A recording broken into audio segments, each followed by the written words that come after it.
Maverick. Noun, unusual person.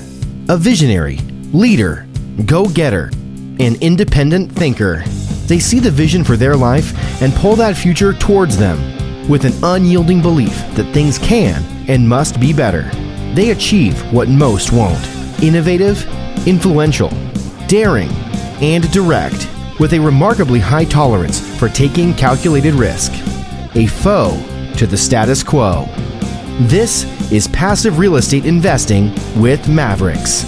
Your host, Neil Timmins, has been involved with over $300 million in real estate transactions. He's a published author, commercial property investor, and real estate syndicator. This show is for those who want to learn how to earn passive income through real estate investing. Now, here's your host, Neil Timmins.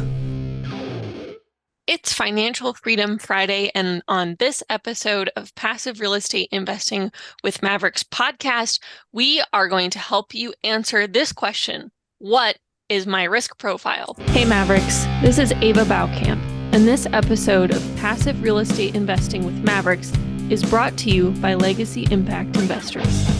We are an industrial investment firm located in cash flow country, the Midwest. We strive to shield off risk and beat inflation, all while producing predictable cash flow. We curate real estate investment opportunities for busy professionals and other real estate investors seeking passive income. To learn more about what we do and connect with me, go to www.legacyimpactinvestors.com. Welcome to Passive Real Estate Investing with Mavericks podcast, where we provide actionable steps for you to grow your passive income and become job optional. It's Financial Freedom Friday, and I'm here with Neil Timmins. During this episode, you are going to learn how to answer the question, what is my risk profile? For those of you who are new here, I'm your host, Ava Baukamp, and I love to educate investors about passive income from real estate. Before I introduce you to today's episode, I want to ask you for a small favor. If you like what you're hearing, please give us a thumbs up and subscribe to the show so that you never miss a valuable episode. And if you love what you're hearing, please give us a written review. Also, be sure to take a look at the description of this episode, as if we have packed it with thousands of dollars in free and valuable resources for you. All right, Neil, welcome to this episode of Financial Freedom Friday, where we're going to help people answer the question, what is their risk profile? How are you doing today? I'm doing great. It's good to be here. I can't wait. I love, you love starting these things off with stats, so I can't wait to see and hear what you teed up for us stat-wise today. Stat-wise, it's an expensive one for those of our listeners who are in the great state of Texas. Today is all about risk, so I thought, what better way to kick it off than to talk about insurance, because that's what everyone loves to talk about. Texas homeowners experienced an 18% increase in average annual premiums on their home insurance from 2017 to 2020, which that doesn't sound like great news to me. And I know that insurance premiums in commercial real estate, especially in multifamily, in some of these hot markets, have dramatically increased over the past couple of years. Especially if you're on the coast, it is all about risk, right? Yes, absolutely. So take a look at your insurance premium. Hopefully it hasn't gone up a lot, but if it has, that means your insurance carrier knows and believes that insuring your home burdens them with more risk than if you live where we do in the state of Iowa. Although we do have tornadoes, but wind and hail. Yes. All right. So today we're going to help you answer the question, what is your risk tolerance? And so before we get into the details, we wanted to review the question, why does it even matter what your risk tolerance is? This is something that a lot of investors don't necessarily think of off the bat when they're excited about investing in real estate and it's new and there's a lot of things to learn. Risk may not be the first thing at the top of your mind. But we have to keep in mind that the goal of any investment, whether that's real estate or something else, is to help you meet your financial goals. You have to keep this at the forefront of your mind so you don't get distracted by shiny object syndrome. The real estate world is full of excellent marketers who put together these beautiful packages about properties, and they take lots of great photos and drone footage, and before you know it, you're ready to invest and you don't really even understand how the deal works. So it's very important to keep in mind that the investments you make have to help you reach your financial goals. I think one of the more challenging things as it relates to real estate is understanding what risk is in real estate. Because in stocks, for example, if you think of Apple at one extreme, a high growth tech company, and your utility company that sells you energy at the other extreme, right? They would call that, a stock for widows and orphans. That wide range as it relates to risk. And the same thing is true inside of real estate. It's just more challenging to identify that. And so Avi's taking the lead here to be able to put together our conversation today for how do we identify what these things look like and what does your risk profile and an investment, where might that fall? Yeah. And the great thing about this is your risk profile will line up pretty well with what kinds of returns and types of risk you can take inside of the commercial real estate space. So if you can understand your personal risk profile, that will help you match up really well with what kinds of properties you would like to invest in down the road. And so we came up with 4 basic investor profiles. Number 1, from most conservative and least risky to the highest amount of risk. Number 1, conservative. Up next is balanced. Number 3 is growth. And then high growth at the top end of that risk scale. So again, conservative, balanced, growth, and high growth are the 4 investor profiles that we came up with to help you identify what your risk profile is and how that matches up with the different investment opportunities that might be presented to you. So in simple terms, every single investor has different comfort levels when it comes to what kinds of projects they want to invest in. And part of this is because every investor has different needs and different goals. This doesn't necessarily mean that the project is bad or that it's not run well. It just means that it might not be a good fit for you. And it's important for you to be able to make that evaluation so you don't invest in something that doesn't ultimately help you achieve that first goal that we talked about, which is investing in projects that help you meet your financial goals. At the most conservative end of these risk profiles, think of that more like investing in, like Neil said, very stable bonds versus at that high growth end of the risk scale, a startup tech company that's only been around for 6 months and it came out of Shark Tank or something like that. So what kinds of things can impact your risk tolerance? Number 1 is your investment in financial goals. So as an example, you have high net worth individuals who they're not concerned about growing equity and having huge amounts of appreciation. What they're concerned about is not losing money. So they're going to fall on that very conservative end of the scale versus another investor who's working to replace their income with passive investments, who might want a balance of both stable distributions, but then also the opportunity to double their money after 5 to 7 years inside of an investment. So number 1 thing that impacts your risk tolerance is your investment and financial goals. Another thing that impacts your risk tolerance is the time horizon. So do you need something that provides very consistent monthly, quarterly dividends?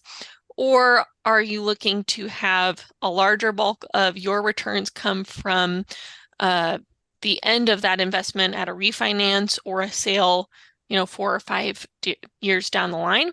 And then lastly, it just comes down to personalities, personal preference. Only you can answer this question. Every investor has a different comfort level with risk. And some of that's, just down to your personality. Are you someone who likes to play it very safe?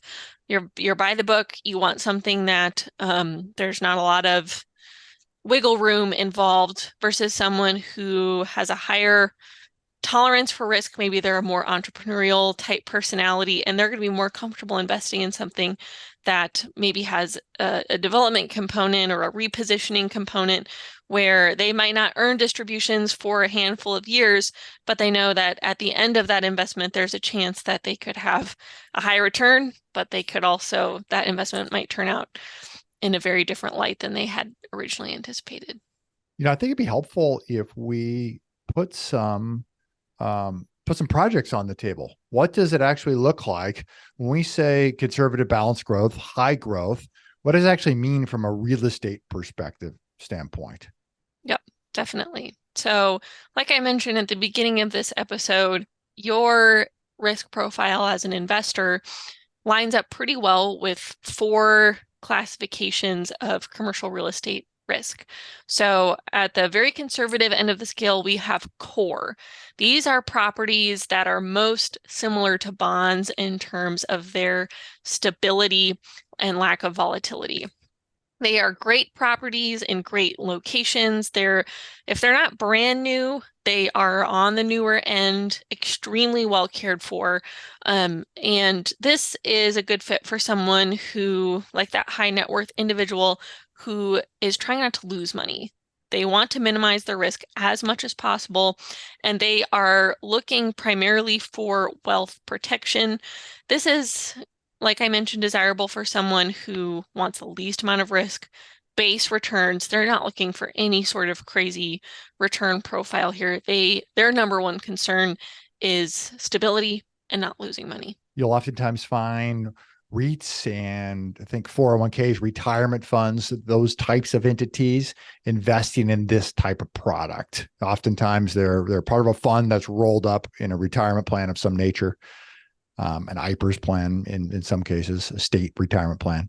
And that's where core comes in.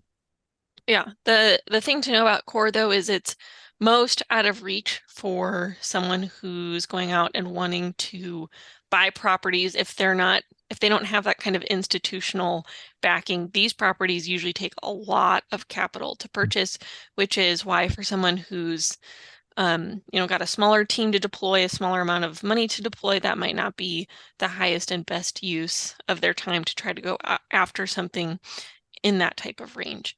Next up, we have Core Plus. So first we had Core, now we have Core Plus. This is also a low risk option. They're good properties, but perhaps a little bit older, maybe not right in that prime location like core properties are. They're well maintained, well run, maybe 10, 20 years old. So a little bit older vintage than those brand new properties. These types of properties also present low risk, pretty average returns, and once again, just a lot of stability. Yeah, I like saying they're core adjacent, which makes them core plus. Oftentimes, you're right. It's just they're down the road. They're the neighborhood that was built 20 years ago, not 10 years ago. And it makes them core plus. Yep. Next up, so core plus. Now we are at value add. This is, depending on the sponsor, that's important to note, medium risk. So potentially good properties with neglected upside potential. I like to think of value add as the rehab of commercial real estate, not necessarily because you're going to be going in and making a ton of physical improvements, but because it falls into that category of you've identified a property that has potential, but it needs to be improved. But in commercial real estate, we have other levers that we can pull to improve a property beyond its physical condition, like reducing expenses or adding additional income. So this is where value add falls in. There is asymmetric risk in this category because for the upside potential, you can get in that property at a more advantageous price, but you do have to have the proper skills or be invested with an operator who has experience executing value add. Otherwise, you could get yourself into a deal where someone thinks they're going to be able to increase rents to this crazy amount. They're not used to managing a rehab project over multiple units.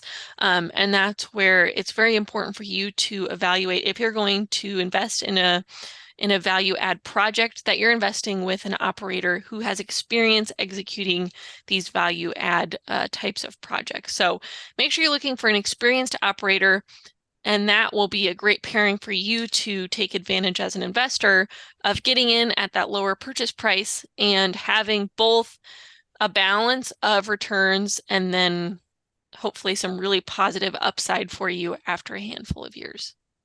It's been said, cost is what you pay, value is what you actually get. And so in value add, the intent is to pay a price in which the intrinsic value exceeds that price in which one paid. This is the pond we live in, is to find ways which we can take on as little risk as we can for as much potential upside as possible. And so this sits in the growth category. For us, the core sits in the conservative category. Core plus is the balanced category. Value add is the growth category. And that's what we strive for, is to take on as much risk as we can for growth. Yeah. And I think a way internally as a team that we try to mitigate the risk that goes along with value add is to look for ways where we can improve that asset without having to go in and do a ton of heavy physical improvement. If there are ways, like I mentioned, that we can reduce expenses, that's something we can do off the bat by quoting, different garbage, different lawn care, some of those things that are a lot easier to fix than taking in a construction crew and trying to manage a big project like that. The benefit of that, what you just said, Ava, in today's environment is that you can end up with a longer term fixed rate debt. So if it requires heavy physical construction, oftentimes you're in a floating loan, right? Today. But if you focus on the other value add components, non-physical, you can still end up in a long-term fixed rate debt position to provide stability to the project. Yep. All right. And then last up is opportunistic and development. We kind of combined these, and this is associated with that highest risk category. So this can involve perhaps repurposing or repositioning a building that's in really bad shape, trying to convert something, an industrial building into multifamily apartments. That takes a lot of time, a lot of money, and a lot of very specific project management skills. It could also be demolishing buildings and redeveloping or turning raw ground into something else. So the risk here is you don't know how it's going to turn out. You don't know how it's going to go. Construction costs change, interest rates change, the market changes. And you also have, as an investor, you're probably not going to have income coming in for multiple years, even the majority of the project. And so you're really relying on the whole thing turning out, timing that market correctly. So after 7 to 10 years, you know that you made a good bet, but this is certainly the highest risk category. And as an investor, you have to be aware and comfortable with taking on a high amount of risk in any sort of opportunistic or development type project. There's no such thing as right or wrong. There's only what's right for you. And it's up for you to determine what that is. When both of us, even I know plenty of people who play in every single one of these ponds, if you will. Know tons of people who made a fortune in development, tons of people who made a fortune in subdividing lot, buying raw ground, going through and putting whole developments in place. I also know a number of people who got wiped out in 2008, operating in the same bonds. And so there's no right or wrong. It's only a function of what's right for you. Yeah. And as an investor, it's up to you to do your due diligence on any GP operator team that you're investing with. Make sure they have experience in executing the plan that they're proposing. Mm-hmm. Go ahead and invest with a developer if they've been doing this for 20, 30 years. They know what they're doing. They're in that market. That's going to be a much safer investment for you than investing with, Joe down the street who this is his first time, but he has this really great idea to turn this industrial park into the next big thing. you're taking on a lot of risk there. And maybe Joe is a great friend of yours, but that might not be the wisest investment for you to make. I call what you just said, Ava, risk stacking. You're taking a risk that is assumed in any sort of development, any sort of real estate project, and you've stacked additional risk on top of that by rolling with an operator who hasn't even executed a plan that can help minimize that risk. Yep, definitely. All right, so now we wanted to touch on a little bit how these profiles, so your risk profile as an investor coupled with these different risk profiles that exist within commercial real estate, how that correlates to your potential returns as an investor. So, of course, everything we're talking about today is a generalization, just to give you a framework, a way to think about and categorize different deals that you see. So it's a little bit faster and easier for you to distinguish between different types of opportunities so that if something comes into your email, you can say, you know what, I already know off the bat that probably doesn't line up with what I want to invest in. So it's not worth my time, digging through this email or this PPM to decide if it's a good fit for me. So how do these risk profiles correlate with the kinds of returns that you need as an investor? First up, we have core. This is the conservative profile, lowest risk, very stable income. And for investor distributions, you can expect this to be the most consistent type of investment. You're probably getting monthly distributions. Your goal here is wealth preservation and not losing money. Next up, we have Core Plus. This is the balanced profile, lower to moderate risk. You've got healthy income, maybe a little bit of appreciation, but you're not really depending on a huge amount of appreciation here. From a distribution standpoint, as an investor, you can expect pretty healthy distributions, perhaps monthly, maybe quarterly, with in-place cash flow when that property is purchased, and then maybe a small sliver of equity share at the sale or refinance.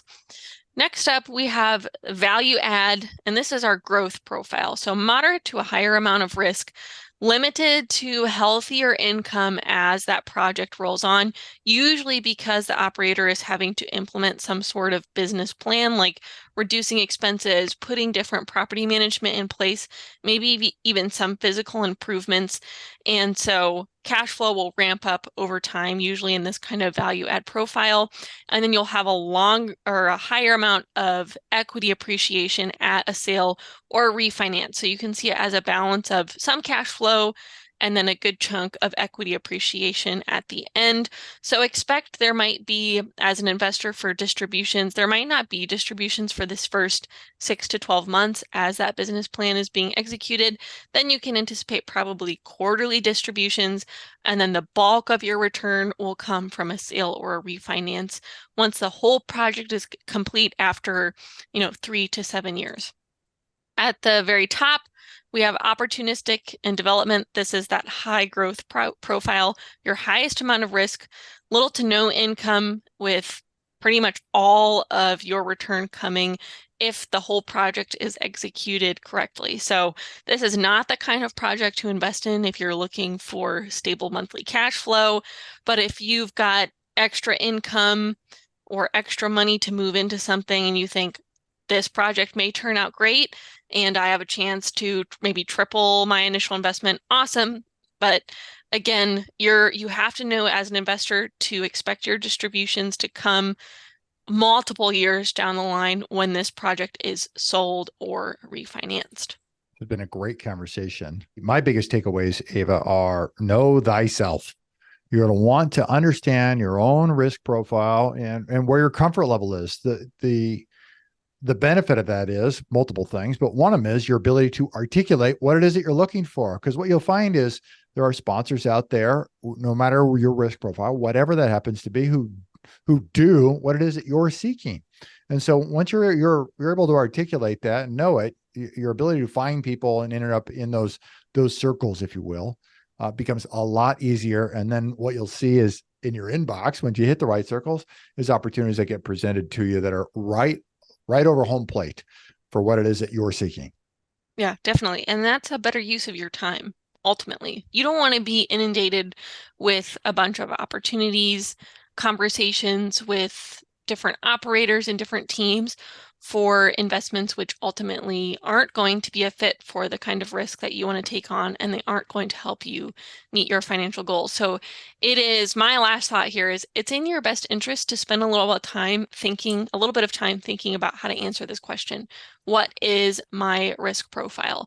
The great thing and the somewhat scary thing about real estate and investing in real estate is the only one who can control your decision to invest or to not invest in a property is you. You are ultimately the decision maker. You're ultimately the one responsible for making that decision, which is a wonderful thing, but that comes with some responsibility for you as an investor to evaluate, what kind of risk am I comfortable taking on? Do I know what different kinds of projects, what kind of risk different projects are associated with? And then from there, you should have a very clear picture of, I know that I want to be in that balanced to growth profile. Those are the kinds of investments I'm going to go after.